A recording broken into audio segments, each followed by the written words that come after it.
2016 সালে ঠিক এভাবেই কান্না করেছিলেন সোহানের মা, যেখানে এই এমপি আনার সোহানকে গুম করার একটা অভিযোগ ছিল তার নামে, এবং তার মা এসে আকুতি মিনতি করেছিল এই এমপি আনারের কাছে, বলেছিল আমার সন্তানকে ফিরিয়ে দিন, আমি সারা জীবন আওয়ামী লীগ করবো, আমার ছেলেকে ছাত্র শিবির করতে দেব না।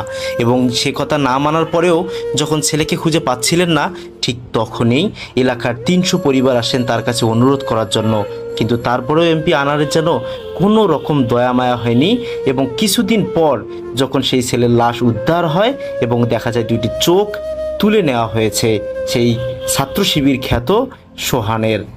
জি বন্ধুরা, তারপর তার মায়ের একটা কথা ছিল যে আমার সন্তানকে মারবি, মেরে ফেল, চোখ দুটা তোলার কি দরকার ছিল।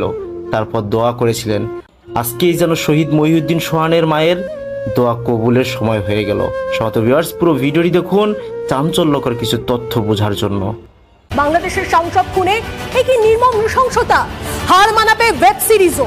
খুনের পর চামড়া তুলে দেহ টুকরো টুকরো, হাড় মাংস আলাদা করে মাখানো হয় হলুদ। ভেবে দেখুন একবার। এবং দুর্গন্ধ এড়াতে ব্লিচিং পাউডার, ফ্রিজে দেহাংশ ঢুকিয়ে ফ্ল্যাটেই জমিয়ে মাংস রান্না করে নাইট পার্টি করে খুনিরা।